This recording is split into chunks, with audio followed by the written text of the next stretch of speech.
στην καινούργια διάταξη που επιχειρείται να συζητηθεί για τα ανασφάλιστα οχήματα την περίοδο του χειμώνα, να μιλήσουμε με τον Θάνο Καμπύλη και με τον κύριο Κυριάκο Κόκκινο που θα μας ενημερώσουν για αυτό το θέμα. Καλή σας μέρα και από εμάς λοιπόν. Τσουχτερές ποινές και πρόστιμα θα περιμένουν οι οδηγοί με τα ανασφάλιστα οχήματα από τον Απρίλιο. Η πρωτοπορία εντός εισαγωγικών, όπως μου έλεγε και ο κύριος Κόκκινος που βρίσκεται δίπλα μου, που είναι δικηγόρος και ειδικεύεται σε θέματα αυτοκινήτων, είναι ότι αποσυνδέεται η ασφάλιση του αυτοκινήτου με την εν της πράγμαση κυκλοφορία, όπως ορίζει ο νόμος. Και ενώ σε άλλες χώρες υπάρχει η δυνατότητα να υπάρχει μια ανάσα σε πολίτες που αντιμετωπίζουν αυτά τα ζητήματα. Έτσι δεν είναι, κύριε Κόκκινε? Καλή σας ημέρα. Να πούμε ότι πράγματι 28 Φεβρουαρίου κατατέθηκε ένα νομοσχέδιο καινούριο, το οποίο έρχεται να αλλάξει κάποιες βασικές δομές του συστήματος ασφάλισης οχημάτων για την αστική τους ευθύνη. Αυτό που ίσχυε μέχρι σήμερα εδώ και 30-40 χρόνια ήταν ότι η ασφάλιση των οχημάτων ήταν συνδεδεμένη με την πραγματική κυκλοφορία τους. Το πρωτότυπο με το νέο νομοσχέδιο είναι ότι πλέον αυτό πάβει, ανεξαρτήτως του αν αυτά κυκλοφορούν ή όχι, αν είναι σε λειτουργία ή αν έχουν ακινητοποιηθεί με κατάθεση πινακίδων, θα πρέπει πλέον να ασφαλίζονται. Γιατί αν έχει καταθέσει πινακίδες, θα πρέπει να έχει και το ασφαλιστήριο. Αυτό είναι το παράλογο. Έχει καταθέσει το όχι. Αυτό είναι δυστυχώς το παράλογο του πράγματος. Το νομοσχέδιο έτσι όπως έχει διατυπωθεί δεν εισάγει καμία εξαίρεση και λέει ότι εφόσον έχουν άδεια κυκλοφορία στα οχήματα θα πρέπει να ασφαλιστούν και να μάλιστα να είναι συνεχώς ασφαλισμένα. Να ρωτήσω κάτι. Δεν εξαιρεί ακόμα και τα αυτοκίνητα, ας πούμε, τα οποία στα νησιά, για παραδείγματος χάρη, ενοικιάζονται και μένουν για 6 μήνες χωρίς να κινούνται καθόλου? Δεν υπάρχει καμία εξαίρεση. Γι' αυτό λέω ότι είναι ένα εξαιρετικά πρωτότυπο νομοθέτημα. Δείχνει την προχειρότητα με την οποία δυστυχώς ακόμη και σήμερα νομοθετούμε στην Ελλάδα του Μνημονίου.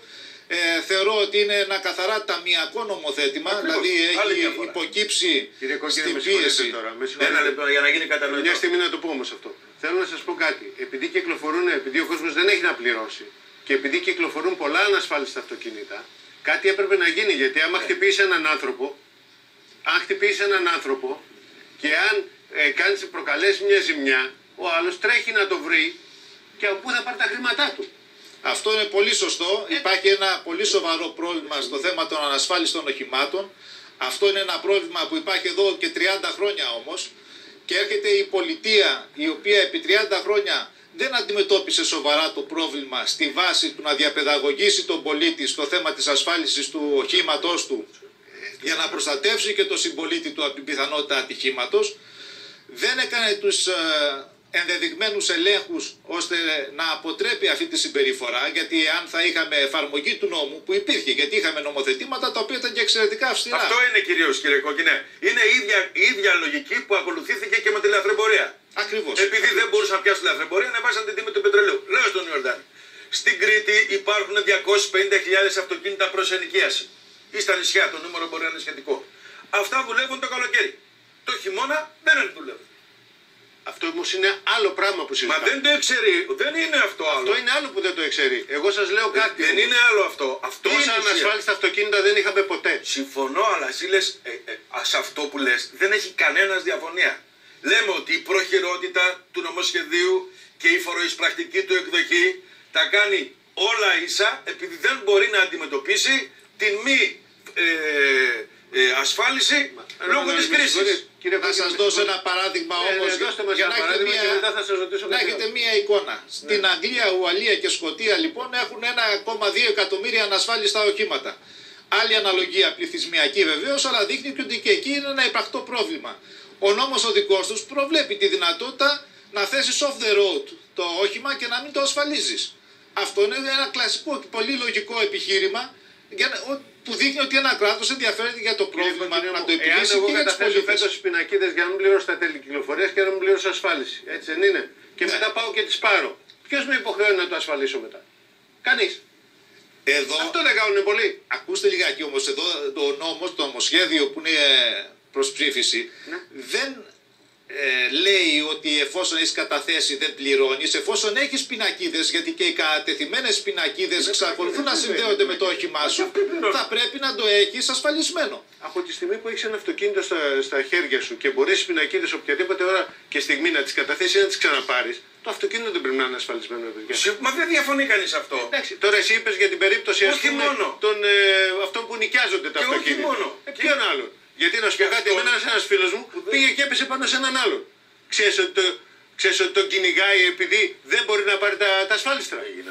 Πώς. Θα σου πω το πώς. Πού θα τα βρει. Θα σου πω το πώς. Διότι οι ασφαλιστικές εταιρείες έχουν ένα ποσοστό στο ασφάλιστρο που πληρώνω εγώ και εσύ για αυτόν τον λόγο. Δεν γίνεται. Ναι. Όχι, άμα δεν φταίει. Άμα δεν φταίει, πού θα το βρει. Έχει ένα ποσοστό 0,5-0,10. Μα έχει μειχθεί η ασφάλιση. Το ζήτημα είναι λίγο πιο πολύπλοκο, διότι εδώ ερχόμαστε λίγους μήνες μετά από την τροποποίηση του νόμου περί επικουρικού κεφαλαίου, που μείωσε πάρα πολύ τις καλύψεις του επικουρικού κεφαλαίου, το οποίο είναι ένα ταμείο το οποίο καλύπτει την αστική ευθύνη ανασφάλισης των οχημάτων. Ακριβώς. Και μάλιστα έχουμε και πρόσφατες αποφάσεις, οι οποίες αυτό το οποίο αναγνώρισαν ότι ο νόμος ο οποίος μείωσε σε τέτοιο εξευτελιστικό βαθμό τις καλύψεις των ασφάλιστων οχημάτων, για ψυχική οδύνη προέβλεπε κάλυψη μέχρι 6.000 ευρώ, για να καταλάβετε γιατί μιλάμε. Δηλαδή θα κάλυπτε τους συγγενείς ενός ανθρώπου ο οποίος πέθανε από ανασφάλιστο όχημα με 6.000 ευρώ ψυχική οδύνη. Βγήκε λοιπόν απόφαση δικαστηρίου, έχουμε τις πρώτες αποφάσεις που έκρινε ότι είναι αντισυνταγματικό. Έτσι είναι. Αυτό κάνουν, οδηγούν τα πράγματα εκεί για να μπορέσουν μετά να πάρουν, να υπάρξει ένα νομοσχέδιο και να μην υπάρχει ασυδοσία, να πληρώσουν όλοι. Αυτό είναι. Θα πρέπει ο κάθε νόμος να έχει μία λογική. Βεβαίως έχετε να προστατεύσει ένα ένομο αγαθό που είναι η ασφάλιση των οχημάτων. Είναι υπαρκτό πρόβλημα, δεν πρέπει να το ξεχνάμε. Αλλά αυτό θα αλλάξει όχι με βάση ταμειακά νομοθετήματα. Έτσι. Αυτό έγινε με καθαρά τέτοιους λόγους. Μία πλευρά. Θέλω να σας ρωτήσω τι πρόστιμο θα έχει, προβλέπει πρόστιμο το νέο νομοσχέδιο αν δεν έχουμε ασφαλίσει το αυτοκίνητό μας. Καταρχάς, οι ποινές που επιβάλλει είναι διοικητικές, δηλαδή αφαίρεση των πινακίδων αδείας για 10 ημέρες και την δυνατότητα να τις παραλάβεις εφόσον το ασφαλίσεις, καταβάλλοντας ένα παράβολο 250 ευρώ. Γι' αυτό λέμε ότι έχει ταμειακό χαρακτήρα. Πρόστιμο. Αυτό είναι ένα πρόστιμο το οποίο θα πρέπει να το καταβάλεις για να το ασφαλίσεις το όχημά σου και να πάρεις πίσω την άδεια της. Πέρα από την ασφάλιση δηλαδή που θα πληρώσεις και το πρόστιμο. Και θα πληρώσεις και το πρόστιμο. Και θα έχει και βέβαια σε περίπτωση που έχουμε τραυματισμό ή κάποιο ατύχημα, εμπλακεί το όχημα σε ατύχημα, έχουμε αφαίρεση για 2 χρόνια, σε περίπτωση αποτροπής για 3 χρόνια. Αυτά είναι βέβαια διατάξεις που προϋφίσταντο, υπήρχαν και πριν, απλά μπήκαν και σε αυτό το νόμο. Ευχαριστούμε πάρα πολύ. Ευχαριστούμε πάρα πολύ, κύριε. Και να πούμε ότι υπάρχουν και προβλέψεις και ποινικές. Ναι, εντάξει, προφανώς θα υπάρχουν. Προφανώς. Λοιπόν, σας ευχαριστούμε πάρα πολύ. Ευχαριστώ και εγώ, να είστε καλά. Πάμε τώρα να δούμε ένα άλλο θέμα.